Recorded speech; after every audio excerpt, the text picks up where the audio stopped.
ओम शांति। सभी आत्मिक भाई बहनों को हमारे इस चैनल पर चल रहे याद का महत्व विषय की ज्ञान चर्चा में बहुत बहुत स्वागत है। प्रथम भाग याद की ठाठ माला का दाना 108 आप सभी ने देखा सुना। अब इसकी द्वितीय भाग याद की यात्रा बहुत ही रमणीक भी है और हमारे जीवन शैली के लिए बहुत उपयोगी भी है। जीवन गुजरता कहें, कटता कहें या जीना कहें, ये तो सभी कहते हैं, पर कैसे सुखद, सरस, सहज, सरल या फिर बोझिल, कष्टदायी या उत्साहहीन। देखो, ये तो सच है कि जो आया है वो जाएगा अवश्य, पर इस आने जाने के बीच की अवधि को पुरुषार्थ कर परमार्थ के लिए यादगार बनाना, ये एक बड़ी कला है, उपलब्धि है। इस समय यानी वर्तमान समय, जबकि चारों तरफ मौत का बाजार गर्म है, कहीं ना कहीं आए दिन अनेकों की मौत का, मृत्यु का समाचार सुनाई जाता है। पता नहीं इन गर्म लपटों की लपेटों में कौन कौन आ जाए। तो सभी के सुखद, सुरक्षित एवं स्वस्थ रहने के लिए प्रभु परमात्मा का ये ज्ञान बहुत ही लाभकारी सिद्ध हो रहा है। ज्ञान की काफ़ी कुछ चर्चा हम अपने पिछले वीडियोज़ में कर चुके हैं, आगे भी करते रहेंगे। तो आज तो याद की यात्रा पर निर्मित बहुत सुंदर गीत भी होगी, चर्चा भी होगा। हम सभी लोग अपने जीवन में जब भी एक जगह से दूसरी जगह जाते हैं तो उसको यात्रा ही कहते हैं। यात्रा यानी सफ़र। तो वैसे तो ज़िंदगी भी एक सफ़र है जो आए दिन हर पल गुजरती ही जा रही है। तो ये यात्रा भी दो तरह की होती है। भगवान ने बताया, एक जिस्मानी यात्रा, एक रूहानी यात्रा। जिस्मानी यात्रा अर्थात जिसमें हम देह से एक स्थान से दूसरे स्थान पर, अवसरों पर, प्रोग्रामों में या घूमने के लिए जाते हैं। तो जब हम लोग एक जगह से दूसरी जगह दूर कहीं जाते हैं, यात्रा करते हैं, तो सफ़र लंबा भी होता है, मुश्किलों वाला भी होता है, पर ज़रूरी है। दूरी है पर मजबूरी है, ज़रूरी है। जाना तो है ही, तय तो करना ही है और करना पड़ेगा, तभी तो हम मंजिल पर पहुँचेंगे या उस स्थान का लाभ उठा सकेंगे। तब भी यही कहते हैं कि जाना है, लेकिन सामान अर्थात बोझ कम से कम लेकर जाओ, क्योंकि सामान अधिक रहने से जो परेशानियां होती हैं वो किसको, हम ही को सफ़र करना पड़ती हैं। तो एक तो भारी सामान को उठाने रखने में ही बहुत स्वयं को परेशानी होती है। दूसरा, आजकल तमो प्रधानता इतनी अधिक है कि सामान चोरी जाने या लूटने का भी भय रहता है। फिर हमारा सारा ध्यान उस सामान की ही तरफ लगा रहता और हम यात्रा के दौरान आने वाले सुंदर दृश्यों का आनंद नहीं उठा पाएंगे। कभी कभी सीट कंफर्म नहीं होती है या सेटिंग नहीं होती है, तो सामान यहाँ वहाँ करने में समय भी, एनर्जी भी और मूड भी, सब कुछ जैसे खराब हो जाता है। ये सभी बातें हम ध्यान रखते भी हैं और इन सब के ध्यान रखने के बावजूद भी कभी कभी सफ़र में और अन्य कई प्रकार के भी परेशानियां आ जाती हैं। जैसे हमारे साथ यदि कोई बच्चा है और वो किसी बात के लिए जिद कर रहा है, तो हम उसकी वो पूर्ति ना कर पाने से हमारा मूड ऑफ हो जाता है। या कभी कभी आसपास कुछ बैठे यात्रियों का व्यवहार ठीक नहीं है, आदि तो वही खुशी देने वाला सफ़र जिसको हम इतने उमंग उत्साह से, इतना खर्च करके, छुट्टी लेकर के, अपने ज़रूरी कार्यों को भी थोड़ा सा इग्नोर करके जा रहे थे, हमें सफरिंग अर्थात बोझिल महसूस होने लगता है। पर करें क्या, मंजिल तो पहुंचना है, मंजिल पर तो सफ़र तो तय करना भी है, बीच में उतर भी नहीं सकते। फिर ऐसे ही या तो भारी मन से हमें वो यात्रा काटनी पड़ती है, सफ़र करनी पड़ती है। उस समय हम किसी से कुछ कहने या करने की स्थिति में रहते ही नहीं हैं, क्योंकि हमने बहुत सारे पैसे खर्च करके अपनी सीट रिजर्व कराई है। उनसे यानी आसपास बैठने वालों से या आपसे, उनको भी परेशानी हो सकती है, आपको उनसे हो सकती है, लेकिन आप स्वयं पर तो कंट्रोल करते हुए सबके साथ एडजस्ट करते हैं। तन मन धन जन अर्थात सब कुछ होते हुए भी यात्रा बहुत सुखद या आनंदमय नहीं रही। इन चारों शब्दों में से तन मन धन जन, इन चारों शब्दों में से यदि जो ना शब्द कॉमन है हम उसको बाहर करें, तब जो शब्द या लेटर बचते हैं, अक्षर बचते हैं, वो हुए ता और मा, धा और जा। तो ता और मा तम अर्थात अंधकार, और धा और जा यानी धज यानी कि तैयार। तो कहने का भाव यह है कि सब कुछ तैयारी होने के बावजूद भी यात्रा धुंधली यानी कि अंधकारमय रही सी अनुभव हुई, क्योंकि बाहर में तमो प्रधानता बहुत अधिक है। शायद इस उन्नतिशील आज के समाज को यही माया की चकाचौंध ही क्या कर रही है, भ्रमित कर रही है। वो किसी किसी को यही रास भी आती है। तो इस तरह ये जिस्मानी यात्रा अर्थात देह से करने वाली, हालांकि जब हम देह से यात्रा करते हैं तब भी माइंड तो हमारा साथ रहता ही है, आत्मा रहती है, लेकिन एक होती है रूहानी यात्रा। रूहानी यात्रा अर्थात मन बुद्धि से उड़ान भरना, जहाँ हम आध्यात्मिक पथ के राही अर्थात परमात्मा शिव बाबा के समझाए बताए ज्ञान अनुसार जीवन जीना प्रारंभ कर देते हैं, तो सदा ही उमंग उत्साह के साथ हर कार्य व जिम्मेदारी को सहज और सफल ही कर लेते हैं। जिस्मानी यात्रा तो कभी कभी करते हैं, जब कभी काम पड़ा या मौका पड़ा या घूमने का मन हुआ तो, पर ये अद्भुत रूहानी यात्रा हम जब चाहे तब कर सकते हैं और बिन कौड़ी खर्च किए। फिर भी बाबा कहते हैं कि बच्चे इसके लिए भी तैयारी तो कुछ करना पड़ती है। कैसी तैयारी तो समझते हैं। जैसे हमारा ये मन बहुत चंचल होता है, तो मन की चंचलता को समाप्त करके उसको शांत एकाग्र व हल्का करना पड़ता है। बुद्धि से सारी फालतू अर्थात व्यर्थ बातों से हमें उसको सुरक्षित करके शुद्ध एवं हल्का, कहते हैं ना हल्की चीज ही ऊपर उड़ती है, और हम जितना ऊपर उड़ेंगे उतना हम बाबा के समीप अर्थात समान बनते जाएंगे।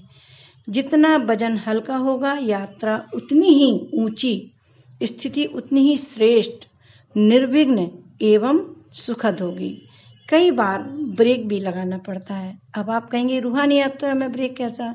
जैसे हमारे मन में बहुत सारे नेगेटिव थॉट्स आ रहे हैं, हम बैठे तो योग करने हैं, बाबा का ध्यान करने, उन्हें याद करने, लेकिन कभी कभी मन में इधर उधर की बातें या व्यर्थ की या नेगेटिव आ जाती हैं, और ये बातें ना बहुत जल्दी ये थॉट्स एक के बाद एक कंटिन्यू आते ही रहते हैं, जिससे हमारी एनर्जी समय सब कुछ व्यर्थ होता है। तो और हिसाब किताब भी नया तैयार हो जाता है।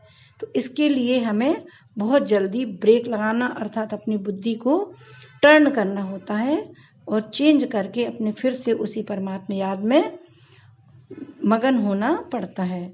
तो ये रूहानी यात्रा बहुत ही गुप्त है, विशेष है। इसको भी सेट करने के लिए हमें अपनी बुद्धि को सेट करना पड़ता है। तो चलिए सुनते हैं याद की यात्रा पर स्वरचित लिखित एक बहुत प्यारा सा सुंदर सा गीत, जिससे कि हमें परमात्मा की श्रीमत द्वारा मिली हुई बहुत सी बातें ऑटोमेटिक ही समझ में आ जाएंगी। ओम शांति। याद की यात्रा पर चलते जाना, जल्दी मिल जाएगा ठिकाना। याद की यात्रा पर चलते जाना, जल्दी मिल जाएगा ठिकाना। इस मन को बस प्रभु में लगाना, जल्दी मिल जाएगा ठिकाना। अब भगवान हमें क्या कहते हैं? रोज मीठे मीठे बच्चे नमस्ते करते हैं, और हम भी कहते हैं मीठे मीठे बाबा। तो ये दोनों मीठे शब्द अर्थात उसकी याद हमारे लिए एक बहुत अच्छी मिठाई का काम करती है। मीठी मीठी यादों में होके मगरूर, तुम भी मीठे बन जाओगे जरूर। मीठा मुख सबका फिर कराना, जल्दी मिल जाएगा ठिकाना। दादी जानकी कहती है, दिल खुश मिठाई, अर्थात सबसे मीठा बोलो, मीठे से व्यवहार करो। तो जो हम ऐसी मीठी यादों में हमेशा रहेंगे तो हम ऑटोमेटिक ही सबसे मीठा ही व्यवहार करेंगे। तो मुख मीठा फिर सबका कराना, जल्दी मिल जाएगा ठिकाना। याद की यात्रा पर चलते जाना, जल्दी मिल जाएगा ठिकाना। मैं आत्मा इस देह की मालिक हूँ। क्या याद रखना, मैं देह नहीं, देह को चलाने वाली आत्मा हूँ। मैं आत्मा इस देह की मालिक हूँ, परम पिता का मैं बालक हूँ। यह याद कभी ना बिसराना, जल्दी मिल जाएगा ठिकाना। याद की यात्रा पर चलते जाना, जल्दी मिल जाएगा ठिकाना। याद प्रभु की हमें पवित्र करती, अद्भुत शक्ति ये हमें भरती। याद प्रभु की ही पवित्र करती, अद्भुत शक्ति ये हमें भरती। ये टॉनिक कहते ना कि बहुत कमजोरी जिनको आ जाती है तो उन्हें डॉक्टर भी टॉनिक देते हैं। तो ये परमात्मा की याद ही एक टॉनिक है। ये टॉनिक फिर सबको पिलाना, जल्दी मिल जाएगा ठिकाना। याद की यात्रा पर चलते जाना, जल्दी मिल जाएगा ठिकाना। याद इतना करो भूल जाए देह, फरिश्ता बन उड़े खींचे ना कोई नेह। याद इतना करो भूल जाए देह, फरिश्ता बन उड़े ना खींचे कोई नेह। रास्ता घर का, परम धाम का जो हमारा घर है, रास्ता घर का सबको बताना, जल्दी मिल जाएगा ठिकाना। याद की यात्रा पर चलते जाना, जल्दी मिल जाएगा ठिकाना। याद में कभी ना ढीला पड़ना, बाबा कहते अलवेले नहीं होना, क्योंकि अब समय बहुत कम बचा है। याद में कभी ना ढीला पड़ना, प्रभु याद में नैन गीले करना। हाले दिल भर को सुनाना, जल्दी मिल जाएगा ठिकाना। याद की यात्रा पर चलते जाना, जल्दी मिल जाएगा ठिकाना।